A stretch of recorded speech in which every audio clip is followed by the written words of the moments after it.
नमस्कार दोस्तों।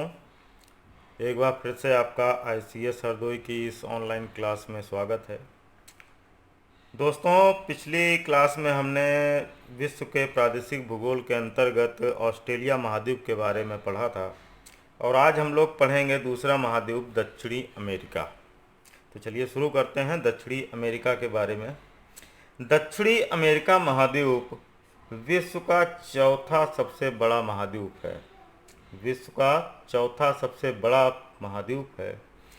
यहाँ पर भी भारत की तरह यूरोपीय शक्तियों का आगमन हुआ था और जब यहाँ पर यूरोपीय सभ्यता आई थी तो उससे पहले यहाँ पर दो सभ्यताएं बहुत ही अच्छी तरह से फल फूल रही थीं। एक चिबुचा थी, दूसरी इंका। चिबुचा उत्तरी एंडीज के क्षेत्र में, ये एंडीज पर्वतमाला है और इसके उत्तरी एंडीज के क्षेत्र में चिबुचा सभ्यता फैली हुई थी और दक्षिणी एंडीज के क्षेत्र में इंका सभ्यता फैली हुई थी। यहाँ पर जो मूल निवासी थे उनको रेड इंडियंस कहा जाता था। हालांकि इंडिया से इस इंडियंस का कोई लेना देना नहीं था। वो एक मानसिकता टाइप की यूरोपियों के दिमाग में आ चुकी थी कि जहाँ पर भी गुलाम हमारे जैसे कदकाठी के लोग मिलते हैं वो सब इंडियंस ही हैं। इसी के कारण शायद उनको रेड इंडियंस नाम दिया गया। जो ये यहाँ की मूल जातियाँ थीं, जो लोग थे, और यूरोपियों के आगमन के पास जो उनका मिश्रण हुआ उससे जो नई जनजाति पैदा हुई, जो नई जाति निकल के आई, उसको मैस्टिजो नाम यहाँ पर दिया गया। पहली बार यहाँ पर जो दो यूरोपीय महाशक्तियाँ आई थी, वो एक पुर्तगाली थे, दूसरे स्पेनिश। पहली बार जब इनके बीच में क्षेत्रों को लेकर बंटवारा हुआ तो 50 डिग्री देशांतर रेखा, पश्चिमी देशांतर रेखा, 50 डिग्री देशांतर रेखा को बंटवारे का मानक बनाया गया और इसको उसी के हिसाब से बांट दिया गया। दक्षिण अमेरिका महाद्वीप को पक्षियों का महाद्वीप भी कहा जाता है। यहाँ पर बहुत सी संख्या में और तरह तरह के कई स्पीशीज पंछियों के मिलते हैं। दोस्तों, सबसे पहले हम गौर करेंगे एंडीज पर्वतमाला पे। जो प्राकृतिक भूगोल है यहाँ का, उसमें सबसे पहला आएगा एंडीज पर्वतमाला। एंडीज पर्वतमाला हिमालय के बाद विश्व का दूसरा सबसे ऊंचा पर्वत तंत्र है। सबसे ऊंचा विश्व में अपना हिमालय है और उसके बाद एंडीज का नाम आता है। ये विश्व में हिमालय से भी ज़्यादा, सारे पर्वत श्रृंखलाओं से ज़्यादा सबसे लंबी श्रृंखला है। ये लगभग 8,850 किलोमीटर के करीब लंबी है। इसका उत्तरी क्षेत्र जो है वो दो भुजाओं में बटा हुआ हमें नज़र आता है। जैसे इस मैप में देखिए, ये एंडीज पर्वतमाला जा रही है और उत्तर में ये दो भुजाओं में विभक्त हो गई है। इसको एक को कॉर्डिलेरा ऑक्सीडेंटल कहते हैं, दूसरी को कॉर्डिलेरा ओरिएंटल, और इन्हीं के बीच से ये मैगडेलेना नदी प्रवाहित होती है। इसी के बीच से ये मैगडेलेना नदी है जो प्रवाहित होती है इन दोनों पर्वत श्रेणियों के बीच से। ये एक भ्रंश घाटी से होकर बहती है। मैगडेलेना नदी एक भ्रंश घाटी से होकर बहती है। ठीक उसी तरह जिस तरह अपने भारत में दामोदर है, नर्मदा है, तापी है, उसी तरह ये मैगडेलेना नदी भी भ्रंश घाटी से होकर के बहती है। इस पर्वत श्रेणी पे बहुत से ज्वालामुखी है जिनकी शायद गिनती कर पाना पॉसिबल नहीं है, लेकिन कुछ जो मेन ज्वालामुखी हैं, जैसे आपका एक ज्वालामुखी है माउंट कोटोपैक्सी। कोटोपैक्सी ज्वालामुखी, ये रहा आपका कोटोपैक्सी। ये विश्व का सबसे ऊंचा सक्रिय ज्वालामुखी है। ध्यान रखिएगा, ये सबसे ऊंचा सक्रिय ज्वालामुखी है। इसके थोड़ा सा नीचे चेम्ब्रोजो आएगा, फिर ओजास डेल सलाडो आएगा, उसके बाद अकांकागुआ आएगा। अकांकागुआ मृत ज्वालामुखी भी है और इस एंडीज पर्वतमाला की सबसे ऊंची चोटी है।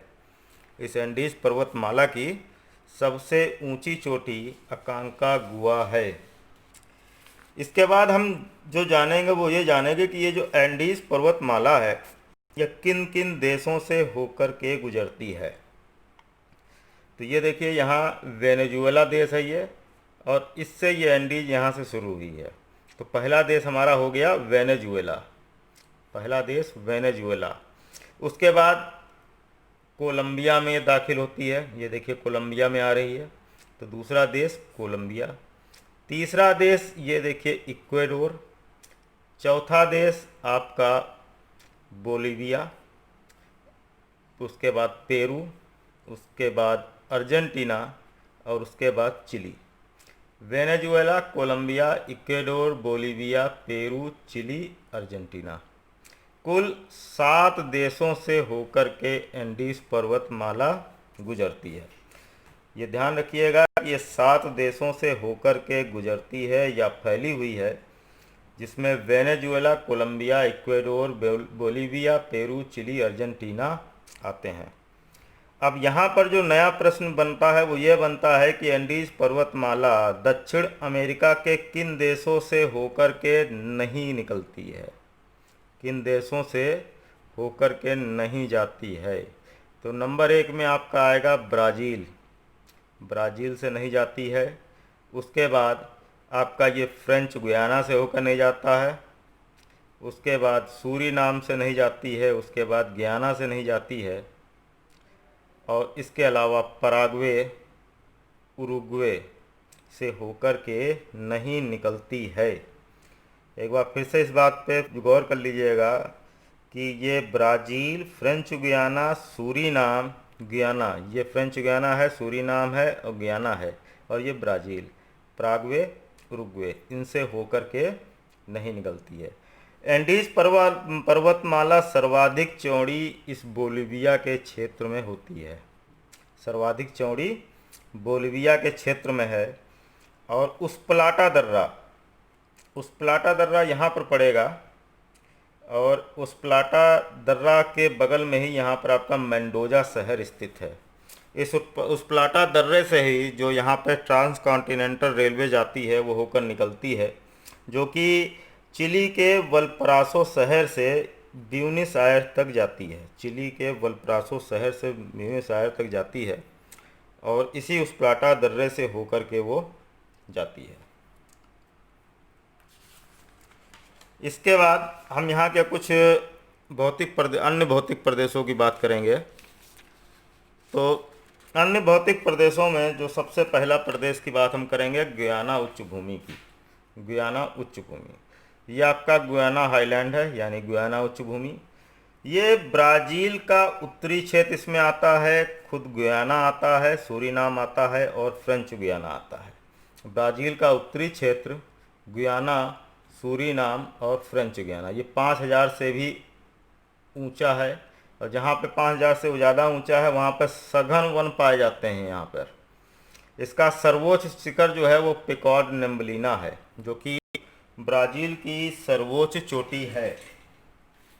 पिकॉर्ड नेम्बलिना ब्राज़ील की सर्वोच्च चोटी है। इसके बाद हम आते हैं तो ब्राज़ीलियन उच्च भूमि पे। ये आपका ब्राज़ीलियन हाईलैंड है, ब्राज़ीलियन उच्च भूमि। ये ब्राज़ील के तट के सहारे, ब्राज़ील के पूर्वी तट के सहारे है पूरा का पूरा ब्राज़ीलियन उच्च भूमि, जहाँ पर आपका कोयला, कहवा और मवेशी चारागाह मिलते हैं। जब यहाँ ये हाईलैंड की जब ज़्यादा ऊंचाई होती है तो उस पर कोणधारी वन स्थित हैं, और जहाँ पर शुष्क क्षेत्र है, थोड़ा नीचा है, वहाँ पर सवाना यानी उष्णकटिबंधीय घास के मैदान पाए जाते हैं, जिनको कंपोज कहा जाता है, जिनको कंपोज कहा जाता है। यहाँ पर सवाना उष्णकटिबंधीय घास के मैदानों को ब्राज़ील में कंपोज कहा जाता है। इसके बाद अगला आता है आपका बोलीविया का पठार। ये आपका बोलीविया का पठार है। ये एंडीज पर्वतमाला के 2 श्रृंखलाओं के बीच में है, जिसके कारण इसको अंतरा पर्वतीय पठार भी कहा जाता है। ये एंडीज की 2 भागों के बीच में है, इसलिए इसको अंतरा पर्वतीय पठार कहते हैं।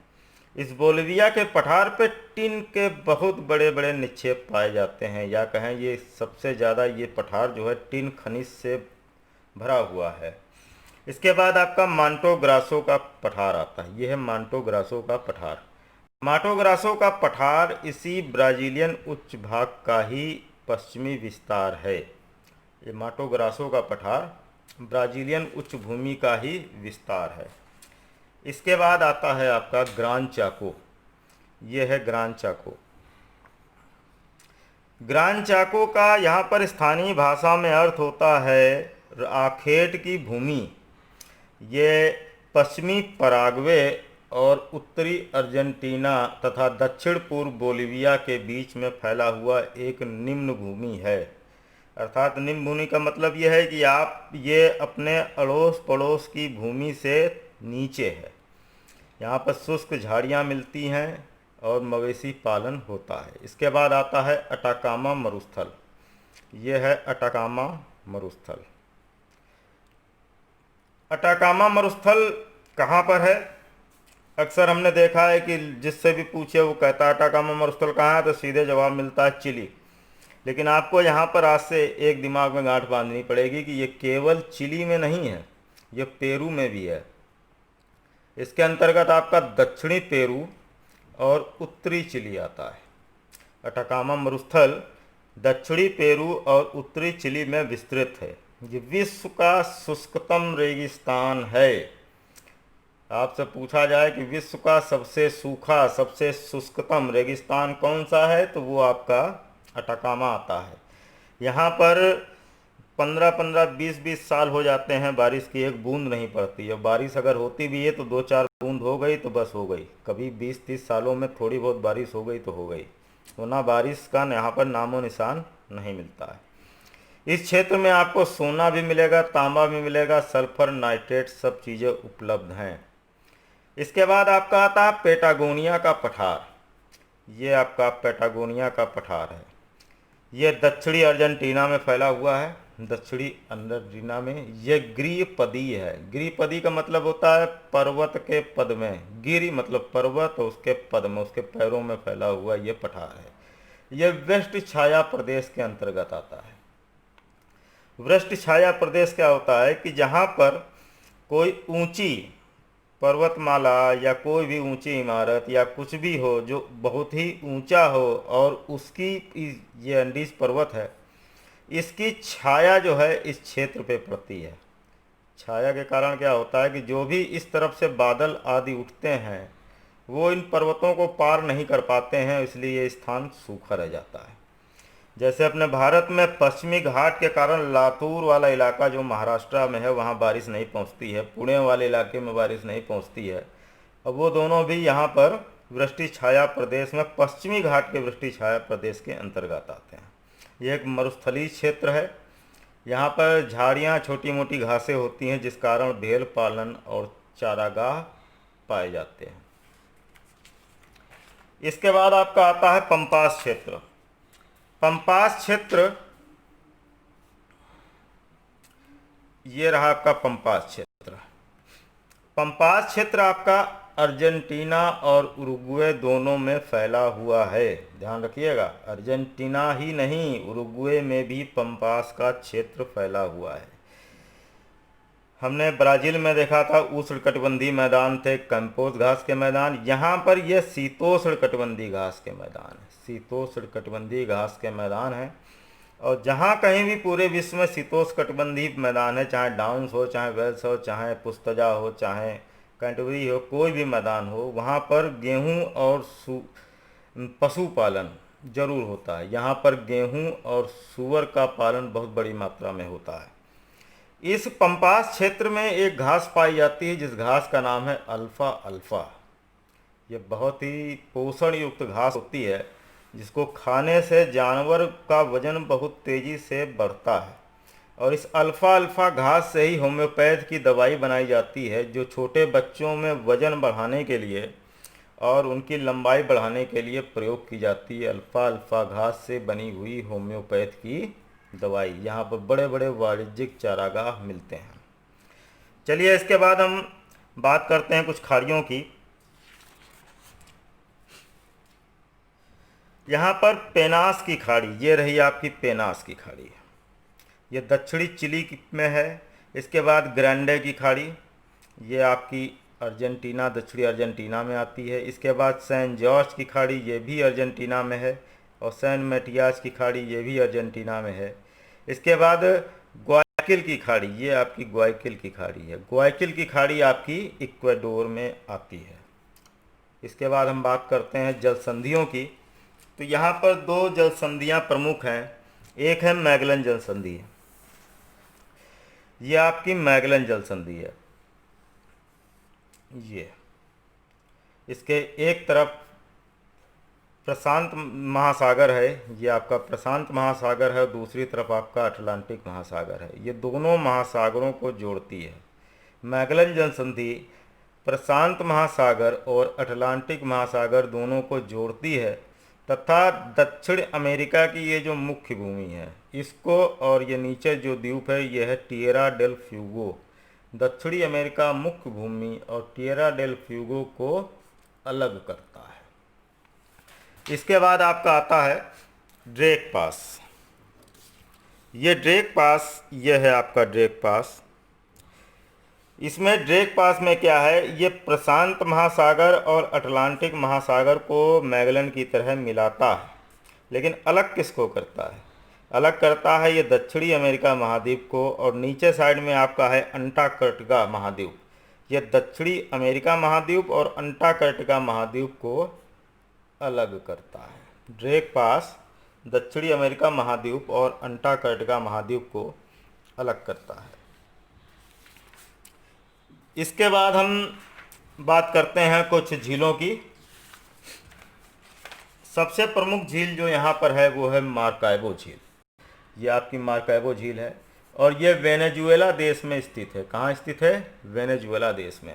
ये यहाँ का सबसे बड़ा तेल उत्पादक क्षेत्र है तथा यहाँ पर तेल के बहुत विशाल भंडार पाए गए हैं। ये दक्षिण अमेरिका की सबसे बड़ी झील है। अगर आपसे पूछा जाए कि दक्षिण अमेरिका महाद्वीप की सबसे बड़ी झील कौन सी है, तो वो है डी मार्काइबो झील। इसके बाद आती है टिटिकाका झील। ये है आपकी टिटिकाका झील। ये बोलीविया और पेरू दोनों की सीमा पर स्थित है।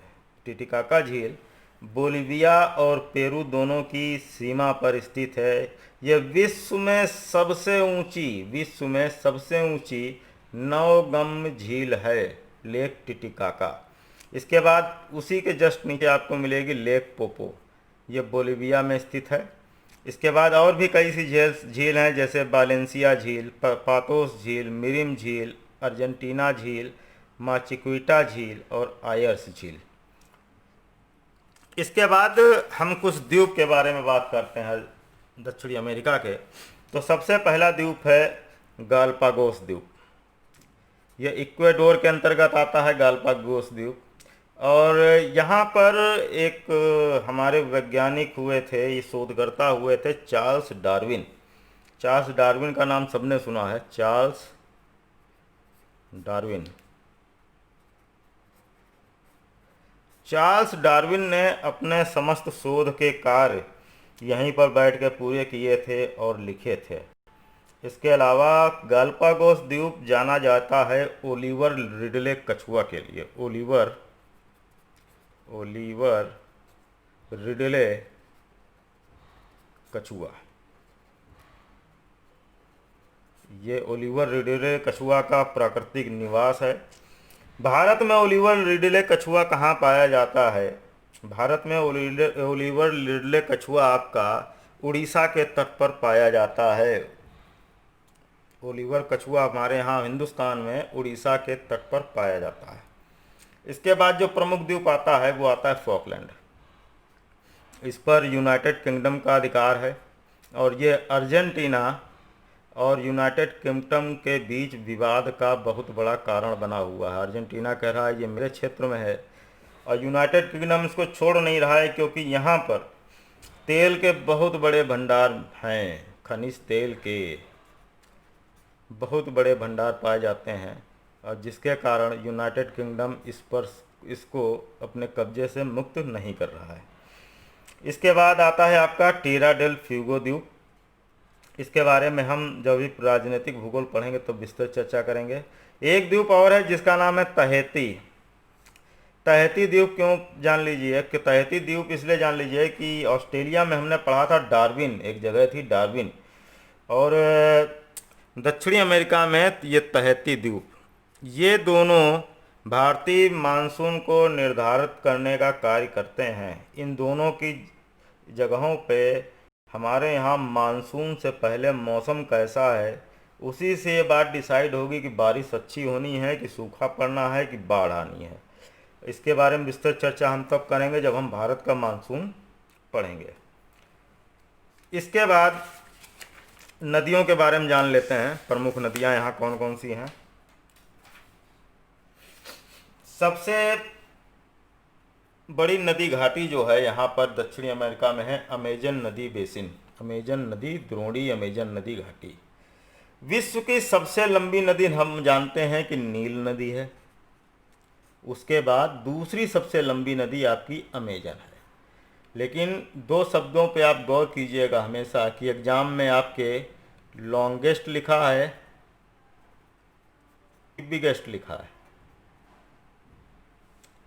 लॉन्गेस्ट लिखा है कि बिगेस्ट लिखा है, क्योंकि यदि बिगेस्ट की बात होती है तब अमेजन नदी आएगी, और जब लॉन्गेस्ट की बात होती है तो नील नदी आएगी। जल क्षमता की दृष्टि से अमेजन सबसे बड़ी नदी है पूरे विश्व में। जल की क्षमता का आप अनुमान ऐसे लगा लीजिए कि जो अमेजन नदी का मुहाना है जहाँ पे समंदर में मिल रही है, इस मुहाने की चौड़ाई ही 240 किलोमीटर के करीब है। अमेजन नदी के मुहाने की चौड़ाई लगभग 240 किलोमीटर के करीब है। इसकी सबसे बड़ी सहायक नदी जो है वो मदिरा नदी है। यह है मदिरा नदी जो सबसे बड़ी सहायक है, और ये लगभग 3000 किलोमीटर लंबी है मदिरा नदी, जो कि विश्व की सबसे लंबी सहायक नदी है। इस पूरे क्षेत्र में, क्योंकि यह विषुवत रेखा पर है क्षेत्र स्थित है, इसलिए सालों भर काफ़ी ज़्यादा बारिश होती है, तापमान बहुत ऊंचा रहता है, जिस कारण यहाँ के पेड़ों में सूर्य की रोशनी को प्राप्त करने की एक होड़ लगी रहती है, जिस कारण पेड़ों की लंबाई बहुत ज़्यादा होती जाती है। काफ़ी ऊंचे पेड़ होते हैं यहाँ पर, और एक दूसरे से कंपटीशन के कारण काफ़ी सघन वन इस इलाके में फैल जाते हैं। इस क्षेत्र वन को सेल्वा कहा जाता है, कहीं कहीं सेल्वास भी लिखा है, सेल्वा सेल्वास दोनों कहा जाता है। यहाँ पर ही सबसे पहले रबड़ की क्या जो पेड़ है, रबड़ का पेड़, उसकी खोज हुई थी। या तो ये कहिए कि रबड़ का जो प्राकृतिक या मूल पौधा कहाँ का है, तो रबड़ का पौधा जो मूल रूप से अमेजन बेसिन का पौधा है। दूसरी एक नदी है रियो निग्रो नदी, ये आपकी रियो निग्रो नदी है, और दोनों के संगम पर, अमेजन और रियो निग्रो नदी के संगम पर जो शहर है उसका नाम है मनौस। यहाँ मुहाने से लेकर के मनौस शहर तक ठीक ठाक साइज के जहाज बड़े आराम से पहुँच जाते हैं, इतनी चौड़ी है ये अमेजन नदी। अमेजन नदी के बेसिन में या कहें सेल्वा के जंगलों में एक लकड़ी पाई जाती है जिसको कहते हैं वालसा। ये वालसा लकड़ी विश्व की सबसे हल्की लकड़ी है, विश्व की सबसे हल्की लकड़ी वालसा है।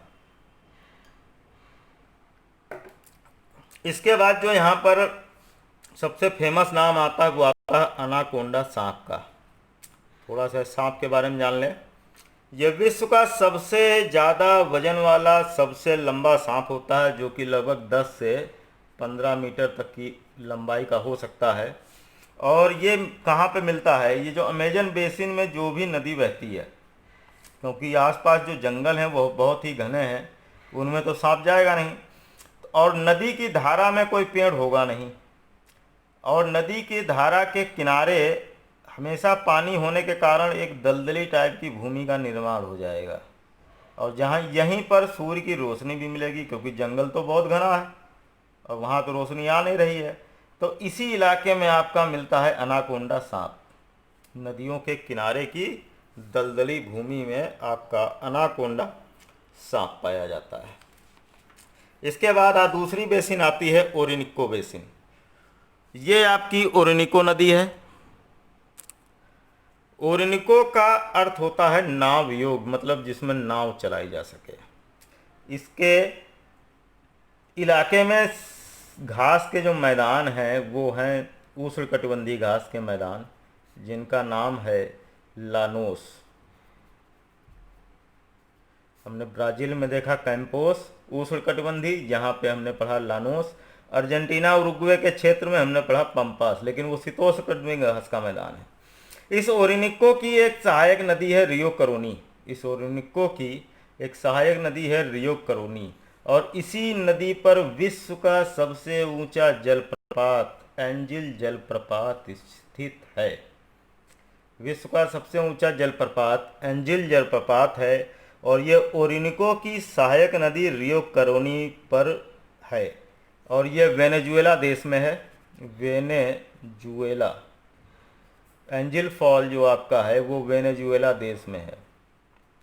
मैंने एक दो किताबों में ये भी पढ़ा है कि एंजिल फॉल रियो ओरिनिको की सहायक रियो करोनी, और रियो करोनी की सहायक एक नदी है चारून।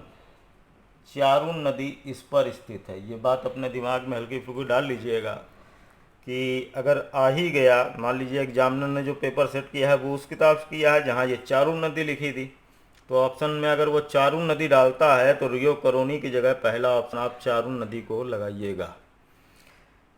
इसके बाद अगला नदी बेसिन आपका यहाँ पर तीसरा जो है वो है पराना नदी बेसिन। पराना नदी बेसिन, पराना नदी बेसिन ये पराग्वे और ब्राज़ील की प्राकृतिक सीमा बनाती है, और एक बांध इस प्राकृतिक जलप्रपात है इगुआजो। इगुआजो जलप्रपात इसी पराना नदी पर स्थित है, और इसी पर मानव निर्मित जो बांध बनाया गया है उसका नाम है इत्यापू। इस इगुआजो बांध को आयतन की दृष्टि से, जल के आयतन की दृष्टि से जो सबसे बड़े जलप्रपात है उसमें से इसकी गिनती होती है इगुआजो जलप्रपात की। एक नदी यहाँ पर है साओ फ्रांसिस्को नदी। साओ फ्रांसिस्को नदी, यहाँ पर एक जलप्रपात है जिसका नाम है अफांसो। अफांसो जलप्रपात जो है वो कहाँ है? वो साओ फ्रांसिस्को नदी पर है। चलिए आगे बढ़ते हैं। इसके बाद अगली नदी जो है वो है मैगडेलेना नदी। मैगडेलेना नदी को अभी हम पूर्व में ही एंडीज के समय पढ़ चुके हैं। यह है आपकी मैगडेलेना नदी। ये एंडीज की दो भुजाएं जो हैं कॉर्डिलेरा ओरिएंटल और कॉर्डिलेरा ऑक्सीडेंटल, उनके बीच में भ्रंश घाटी से होकर के बहती है। ये अपने तेल के भंडार के लिए विख्यात है, मैगडेलेना नदी। इसके बाद जो उष्णकटिबंधीय घास के मैदान हैं उनको देख लेते हैं, और शीतोष्णकटिबंधीय घास के मैदान को अलग से देख लेते हैं। लानोस, ये क्षेत्र आपका लानोस है, ये क्षेत्र आपका कैंपोस है। ये लानोस और कैंपोस ये दोनों उष्णकटिबंधीय घास के मैदान हैं। लानोस और कैंपोस आपके उष्णकटिबंधीय घास के मैदान है, और जो पंपास है, पंपास आपका शीतोष्णकटिबंधीय घास का मैदान है। लानोस वेनेजुएला में है, कैंपोस ब्राज़ील में है, पंपास अर्जेंटीना एंड उरुग्वे में है।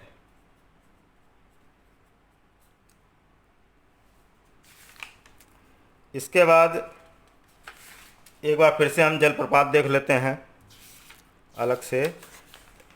एंजिल जलप्रपात रियो करोनी या चारू नदी के ऊपर है। पाउलो अफांसो, ये साओ फ्रांसिस्को नदी अभी हमने डिस्कस की थी उस पर है, और इगुआजो जलप्रपात पराना नदी के ऊपर है। इसके बाद कुछ फैक्ट्स जान लेते हैं दक्षिण अमेरिका महाद्वीप के बारे में। ब्राज़ील में जो मिट्टी है उसको एक मिट्टी पाई जाती है जिसको पेडाल्फर मिट्टी कहते हैं। ब्राज़ील में एक मिट्टी पाई जाती है जिसको पेडाल्फर मिट्टी कहते हैं। फिर ब्राज़ील में ही एक मिट्टी है जिसका नाम है टेरा रोसा। इस मिट्टी में कॉफ़ी की खेती बहुत बड़े पैमाने पर होती है, इसलिए इसको कॉफ़ी मिट्टी कहा जाता है। ब्राज़ील में कॉफ़ी के बाग को फजेंडा कहते हैं। कोलंबिया में कॉफ़ी के बाग को फिंका कहते हैं। अर्जेंटीना में एक मिट्टी पाई जाती है रेंडिजिना मिट्टी, जिसमें तंबाकू और मक्के की खेती होती है। चलिए आइए, इसके बाद हम कुछ खास पशु पक्षियों के बारे में जान लेते हैं। दक्षिण अमेरिका महाद्वीप को पक्षियों का महाद्वीप कहा जाता है क्योंकि यहाँ पर तरह तरह के पक्षी पाए जाते हैं। सबसे पहला जो पशु हम डिस्कस करेंगे वो है जगुआर। जगुआर गाड़ी भी है, जगुआर हमारे यहाँ एक प्लेन भी है, लड़ाकू विमान। और इसकी मजबूती, जैसे इसके नाम भी मजबूत है वैसे ये प्राणी भी बहुत मजबूत है। ये एक अकेला शायद जीव है पूरे विश्व में जो अपने इन मजबूत जबड़ों से कछुए का खोल तोड़ करके कछुए को खाता है। और मगरमच्छ की श्रेणी का एक प्राणी होता है जिसका नाम होता है कैमन। ये उस छोटे मगरमच्छ का शिकार करता है। हालांकि ये बात अलग है कि चूकने पे कभी कभी ये उस कैमन का भी शिकार हो जाता है। तो ये बहुत ही मजबूत प्राणी है जगुआर। इसके बाद आता है अनाकोंडा। अनाकोंडा के बारे में हम डिस्कस कर चुके हैं, काफ़ी ज़्यादा लंबा होता है, वजन में सबसे ज़्यादा होता है। इसके बाद जो अगला यहाँ का पशु आता है वो है यहाँ का पक्षी कैंडोर। ये विश्व का सबसे बड़ा शिकारी पक्षी है कैंडोर। ये आपका कैंडोर है, कैंडोर विश्व का सबसे बड़ा शिकारी पक्षी है कैंडोर। इसके बाद अगला आता है एंट ईटर। एंट ईटर ये है आपका एंट ईटर।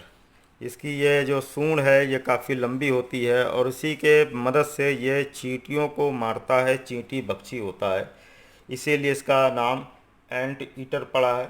इसके बाद अगला आता है हमिंग बर्ड। हमिंग बर्ड कई कलर में आती है और ये ऐसा सबसे छोटा पक्षी है पूरे विश्व का। और ये इसकी खासियत ये है कि ये हेलीकॉप्टर की तरह एक ही स्थान पर खड़ा होकर के लगातार उड़ान भर सकता है। इसके बाद आपका आता है ऊंट की प्रजाति जिसका नाम है ग्वानको। एंडीज पर्वतमाला में 3 ऊंट पाए जाते हैं, ग्वानको, अल्पाका, लामा। तो ये आपका ग्वानको है, ग्वानको। इसके बाद जो अगला ऊंट आता है वो आपका है अल्पाका। ये अल्पाका ऊंट है। और अल्पाका के बाद तीसरा जो ऊंट आता है उसका नाम है लामा। ये आपका लामा है। ये 3 प्रकार के 3 जातियों के ऊंट यहाँ पर पाए जाते हैं। इसके बाद अगला आता है ओलिवर रिडले कछुआ। ये आपका ओलिवर रिडले टॉर्टॉइल है, ओलिवर रिडले कछुआ, जो यहाँ पे गालापागोस द्वीप के पास बहुतायत मिलते हैं और हमारे भारत में उड़ीसा के तट के पास बहुत बड़ी मात्रा में पाए जाते हैं। इसके बाद आता है रिया पक्षी। ये आपका रिया पक्षी है। जैसे हम जानते हैं शुतुरमुर्ग होता है, ऑस्ट्रेलिया में एमू होता है, वैसे ही दक्षिणी अमेरिका में रिया होता है। ये काफ़ी बड़ा पक्षी होता है, हालांकि शुतुरमुर्ग से ये भी छोटा होता है। इसके ये पैर काफ़ी बड़े होते हैं, बहुत ही मजबूत पैर होते हैं। ये उड़ नहीं सकता है लेकिन दौड़ बहुत तेज सकता है। इसके बाद अगला जो पशु यहाँ पे आता है वो आता है आर्माडिलो। ये आर्माडिलो है, बहुत ही अच्छा तरीके का दिखने वाला प्राणी। जब इसको लगता है इसके ऊपर कोई खतरा आने वाला है और इसके अब शिकारी इस पर शिकार की दृष्टि से हमला कर रहा है, तो ये सिकुड़ कर इस तरीके से सिकुड़ना शुरू करता है और अंत में एक मजबूत गेंद की शक्ल ले लेता है। गेंद की, ये गेंद की तरह हो जाता है सिकुड़ कर। ये इस आर्माडिलो पशु की खासियत है। इसके बाद आता है सिंह प्रजाति का जानवर प्यूमा। बहुत ही फुर्तीला जानवर है जो केवल दक्षिणी अमेरिका में ही पाया जाता है, प्यूमा। इसके बाद एक पक्षी है टोकन।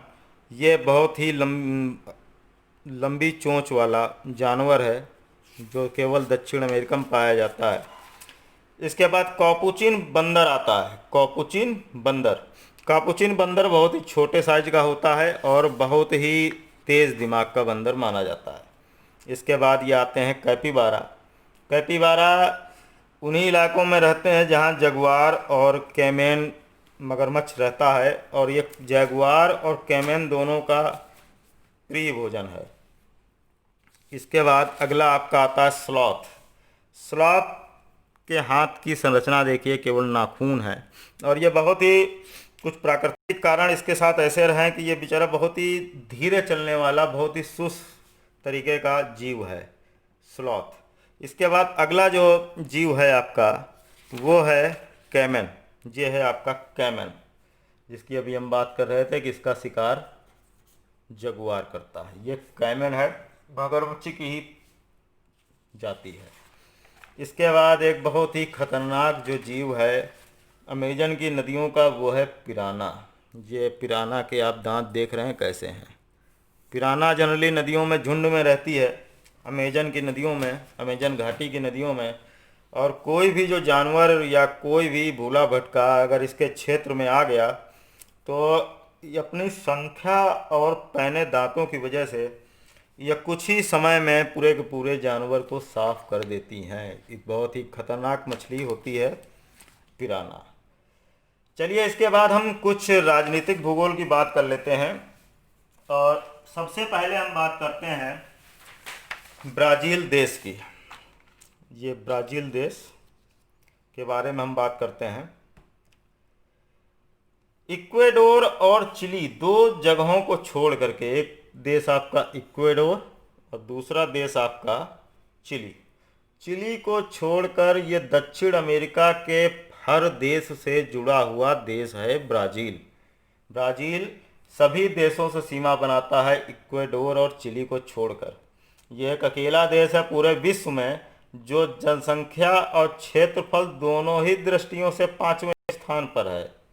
ये जनसंख्या और क्षेत्रफल दोनों ही के हिसाब से 5वें स्थान पे है। साल्वाडोर यहाँ की पुरानी राजधानी थी और वर्तमान राजधानी आपकी यहाँ पे है ब्राज़ीलिया। वर्तमान राजधानी ब्राज़ीलिया है। ये कैंपोस घास के मैदान में है। ये ग्रिड प्रारूप पर निर्मित शहर है और बहुत ही उच्च स्थापत्य कला इस क्षेत्र में है। इसी के इलाके यहीं पर पड़ोस में एक जगह है इताविरा, जहाँ लौह अयस्क के भंडार पाए जाते हैं। इताविरा में लौह अयस्क के भंडार पाए जाते हैं। इसके बाद एक नगर आता है साओ पालो। ये आपका साओ पालो है। ये समुद्र से जुड़ा नहीं है, थोड़ा पहले ही है, थोड़ी स्याही फैलने के कारण समुद्र से टच कर गया। और ये साओ पालो जो है दक्षिणी गोलार्ध का सबसे बड़ा नगर है। कॉफ़ी व्यापार के लिए जाना जाता है। यहाँ पर मीट पैकेजिंग बहुत बड़े पैमाने पर होती है। इसके जस्ट बाहर समुद्र तट पर एक बंदरगाह है जिसका नाम है सेंटोस। ये इस साओ पालो का वाह बंदरगाह है। जो साओ पालो से कॉफ़ी, मीट आदि होता है वो इसी सेंटोस बंदरगाह पे आता है और सेंटोस बंदरगाह से निर्यात किया जाता है। इस सेंटोस बंदरगाह पे सबसे ज़्यादा मात्रा में कॉफ़ी निर्यात होती है, इसीलिए इसको कॉफ़ी पत्तन नाम दिया गया है। और साओ पालो और सेंटोस को एक रेलवे लाइन द्वारा जोड़ा गया है, तो इस रेलवे लाइन को कॉफ़ी रेलमार्ग कहते हैं। कॉफ़ी रेलमार्ग कहा जाता है। इसके बाद अगला शहर आता है ब्राज़ील का Rio de Janeiro. Rio de Janeiro, ये आपका रियो डी जेनेरो शहर है। ये महत्वपूर्ण शहर है, यहाँ पत्तन भी है। और अभी कुछ दिन पहले ओलंपिक गेम्स भी यहाँ हुए थे। इसके बाद अगला जो है यहाँ पर यह है बेला हरिजेंटो। बेला हरिजेंटो ये ब्राज़ीलियन उच्च भूमि पर स्थित है, थोड़ा ऊंचाई पर है, तो जाहिर सी बात है यहाँ का तापमान भी कम रहेगा और बहुत ही रमणीक जगह है, पर्यटन स्थल है। यहाँ पर लौह अयस्क भी पाया जाता है। इसके बाद अगला जो आता है वो आता है आपका बेलेम। ये आपका बेलेम है। बेलेम जो है ये टोकांटिन्स नदी के मुहाने पे है। ये एक टोकांटिन्स नदी आती है, उसी के मुहाने पर स्थित है बेलेम। बेलेम से कोकोवा और रबड़ का निर्यात किया जाता है। इसके बाद मनौस है। मनौस जो है आपका रियो निग्रो नदी और अमेजन नदी के संगम पर स्थित है। अगला शहर आपका आता है रेसिफ। ये रेसिफ है। रेसिफ से चीनी का अत्यधिक निर्यात होता है, जिस कारण इसको चीनी पत्तन कहा जाता है। ये एक प्रदेश है मिनास गेरास राज्य ब्राज़ील का, जो सर्वाधिक खनिज भंडार इसी मिनास गेरास राज्य में है। एक शब्द आपने सुना होगा, गैसोहॉल। गैसोहॉल ब्राज़ील में गन्ने की खोई से तैयार किए जाने वाले ईंधन का नाम है, जिसको मोटर वाहनों में डालकर मोटर गाड़ियां चलाई जाती हैं, मोटर वाहन चलाए जाते हैं, गैसोहॉल। इसके बाद अगला देश आता है बोलीविया। बोलीविया की राजधानी लापाज है, जो प्रशासनिक राजधानी है, और सुक्रे जो है यहाँ की विधिक राजधानी है। ये आपकी लापाज है, ये आपकी सुक्रे है। लापाज शहर जो है विश्व के सभी राजधानियों में, विश्व के सभी राजधानी नगरों में सबसे अधिक ऊंचाई पर बसा हुआ राजधानी नगर है, ध्यान रखिएगा। इसके बाद बोलीविया जो है टिन के लिए विश्वविख्यात है, टिन उत्पादन के लिए। इसके बाद अगला देश जो आपका आता है वो आता है चिली। चिली की लंबाई जो है वो 5000 मीटर है। ये देखिए यहाँ से चिली शुरू होता है, मिर्चे की तरह ही लंबा लंबा है चिली, इसीलिए इसको चिली बोलते हैं। और चौड़ाई उसकी बामुश्किल से 200 से 300 किलोमीटर है। ये पेरू, बोलीविया, अर्जेंटीना से घिरा हुआ है। और इस देश का आधे से ज़्यादा क्षेत्रफल जो है वो एंडीज पर्वतमाला द्वारा कवर कर रखा है। इसकी राजधानी सेंटियागो है, यहाँ पे आपका सेंटियागो है, इसकी राजधानी सेंटियागो है। और ये भूमध्यसागरीय जलवायु के क्षेत्र में स्थित है। इसकी राजधानी सेंटियागो ये यहाँ पर है, और ये भूमध्यसागरीय जलवायु में स्थित है। यहाँ पर शराब उद्योग बहुत बड़े पैमाने पर है। इसके बाद यहाँ पर आता है अगला शहर वालपरासो। यह है वालपरासो। यह तेल शोधन, पेट्रोकेमिकल्स के लिए जाना जाता है, और ये पूरे दक्षिणी गोलार्ध में सबसे ज़्यादा शराब का उत्पादन करता है। और वालपरासो ट्रांस कॉन्टिनेंटल रेलवे के लिए भी प्रसिद्ध है, जो कि वालपरासो शहर से शुरू होकर के उस प्लाटा दर्रे से निकलते हुए आपके ब्यूनस आयर्स तक जाता है। और ये वालपरासो ट्रांस कॉन्टिनेंटल रेलवे का पश्चिमतम जंक्शन है। इसके बाद एक स्थान आता है अरिका। ये आपका अरिका है, ये आपका जो अरिका है ये स्थित है अरिका। अरिका विश्व का शुष्कतम स्थान है। यहाँ पर नाइट्राट के बहुत बड़े भंडार पाए जाते थे, और इन नाइट्रेट के कारण ही यहाँ पर मानव को रहने में बहुत दिक्कत होने लगी। और धीरे धीरे जो बस्तियाँ थी वो बस्तियाँ यहाँ से खाली हो गई पूरी तरीके से। और वर्तमान में ये एक भुतहा शहर बन के रह गया है, जिसको प्रेत शहर या भुतहा शहर कहते हैं। अगला है चुक्की कमाटा।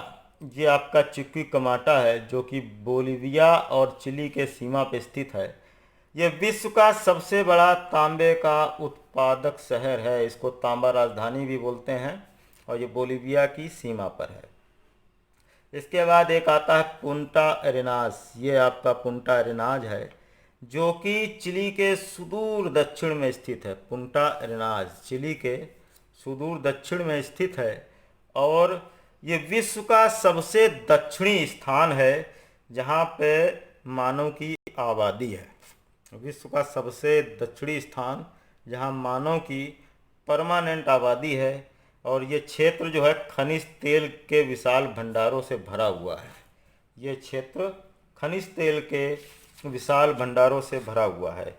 इसके बाद अगला देश जो है वो आपका है इक्वेडोर। इक्वेडोर का नाम इक्वेडोर क्यों पड़ा, इसका ये कारण है कि ये विषुवत रेखा पे 0 डिग्री अक्षांश यानी इक्वेटर पे बसा होने के कारण इसका नाम इक्वेडोर रखा गया। क्यूटो इसकी राजधानी है, इसकी राजधानी है, और ये विश्व की दूसरी सबसे ऊंचाई पर राजधानी है। पहली राजधानी थी बोलीविया की लापाज, और दूसरी राजधानी है क्यूटो, जो कि विश्व में सबसे ज़्यादा ऊंचाई पर है। ये ग्वायाकिल है, जो ग्वायाकिल की खाड़ी के पास है, और यहाँ का बंदरगाह है। इस ग्वायाकिल को pearl of the Pacific ocean भी कहा जाता है, pearl of the Pacific ocean कहा जाता है। इसके बाद पेरू है। पेरू क्षेत्रफल में ब्राज़ील और अर्जेंटीना के बाद तीसरे नंबर पे आता है दक्षिणी अमेरिकी महाद्वीप में। यहाँ पर पुर्तगाल यूरोपीय शक्तियाँ जब थीं, स्पेनिश वगैरह, तो उस समय में ये बाहर से और यहाँ के लोकल आदमियों को पकड़ करके ज़बरदस्ती उनसे एक चिड़िया होती है जिसका नाम है गुआनो, गुआनो चिड़िया होती है, और उसकी बीट उठवाते थे, उसका मल उनसे इकट्ठा करवाते थे, क्योंकि उसका मल जो था फॉस्फेट की प्रचुर मात्रा इस चिड़िया के मल में होती है, जो कि ज़मीन की उर्वरता के लिए बहुत ही फायदेमंद था। और वो इतना ज़्यादा बदबू मारता था कि उससे जाने कितने मज़दूरों की, यहाँ पर गुलामों की मौत हो चुकी थी। इसकी राजधानी लीमा है, इसकी राजधानी लीमा है, जो कि पत्तन भी है और पेरू का सबसे बड़ा शहर भी है। इसके बाद आता है फ्रेंच गुयाना। फ्रेंच गुयाना, इसकी राजधानी कोरू है या कैनी है, जो भी आप पढ़ लें, कोरू या कैनी। यहाँ पर एरियन, ये फ्रेंच स्पेस एजेंसी है, एरियन, एरियन का रॉकेट प्रक्षेपण केंद्र है। बड़े बड़े सैटेलाइट इन्हीं रॉकेट के द्वारा, एरियन के द्वारा अंतरिक्ष में भेजे जाते हैं, जो कि यहीं पर फ्रांस में ही स्थित है। इसके बाद आपका गुयाना है, जिसकी राजधानी है जॉर्ज टाउन। गुयाना की राजधानी है जॉर्ज टाउन, ये आपका गुयाना है। इसके बाद अगला देश जो आता है वो आता है उरुग्वे।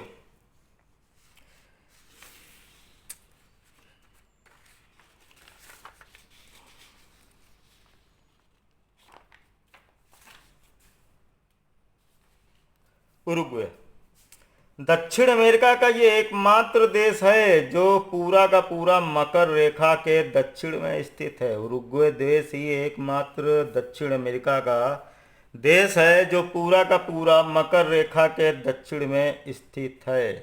मॉन्टवीडियो इसकी राजधानी है। उरुग्वे की राजधानी मॉन्टवीडियो है ये, और इस मॉन्टवीडियो में ही पहला विश्व कप फुटबॉल खेला गया था।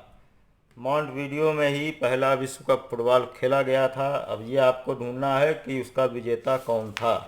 इसके बाद अगला देश आता है अर्जेंटीना।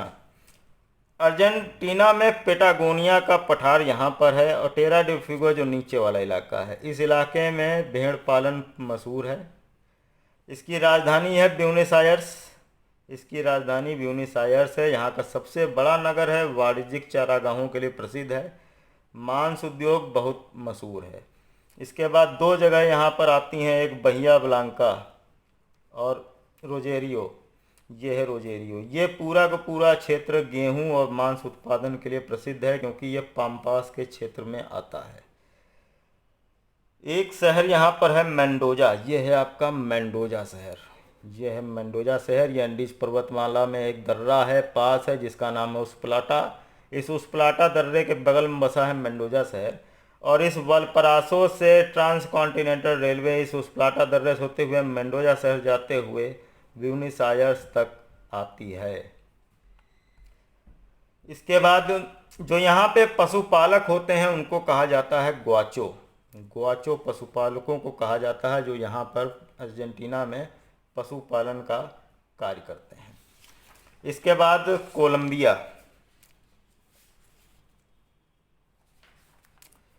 कोलंबिया के बारे में जान लीजिए। कोलंबिया प्रशांत और अटलांटिक दोनों महासागरों के साथ अपनी तटरेखा बनाता है। ये आपका कोलंबिया देश है।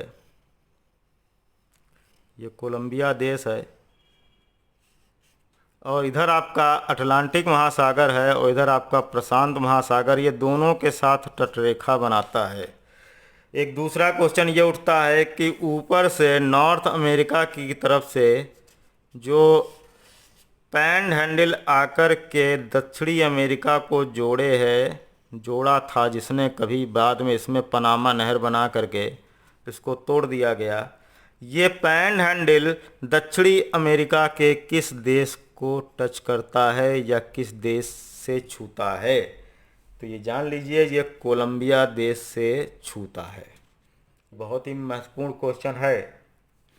इसके बाद कहवा उत्पादन में ये पूरे विश्व में विशेष स्थान रहता है। बोगोटा इसकी राजधानी है। इसकी राजधानी है बोगोटा।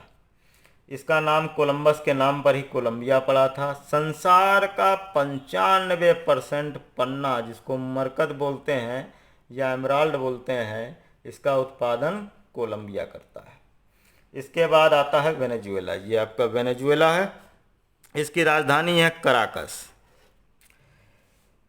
यहाँ पर इस देश में मार्काइबो झील आपकी स्थित है। ये मार्काइबो बंदरगाह है, और मार्काइबो बंदरगाह भी है, तेल उत्पादन क्षेत्र भी है, यहाँ तेल को साफ सफाई करने के कारखाने भी लगे हैं। इसके बाद अगला देश आपका है सूरीनाम, जिसकी राजधानी है पैरामाइबो। इस तरह से आपका जो दक्षिणी अमेरिका महाद्वीप है वो पूरी तरह के समाप्त हुआ। और मुझे नहीं लगता कि इससे ज़्यादा आपको जीएस के लिए जानने की ज़रूरत है। आपको जो भी इस महाद्वीप से संबंधित दिक्कतें हों वो आप कमेंट बॉक्स में मैसेज देकर पूछ सकते हैं, या हमारे फ़ोन नंबर पे फ़ोन कर कर आप हमें पूछ सकते हैं। एक पिछले चैप्टर ऑस्ट्रेलिया में एक बात मैं बताना भूल गया था कि विश्व में कोआला जानवर, हमने उसकी फ़ोटो भी दिखाई थी आपको। कोआला एकमात्र ऐसा जानवर है जो पूरे विश्व में अकेला जीव है जो यूकेलिप्टिस की पत्तियां खाता है। कोआला के अलावा पूरे विश्व में कोई दूसरा जीव यूकेलिप्टिस की पत्तियां नहीं खाता है। और दोस्तों, अगर आपने चैनल को अभी तक सब्सक्राइब नहीं किया है, घंटी नहीं बजाई है, तो तुरंत कर दें, क्योंकि जो भी वीडियो नए नए अपलोड हो रहे हैं तो इसकी नोटिफिकेशन आपके पास पहुंचती रहे। दोस्तों, आज के लिए इतना ही काफ़ी है। कल आपसे दूसरे महाद्वीप के साथ दोबारा मुलाकात होती है। धन्यवाद, नमस्कार।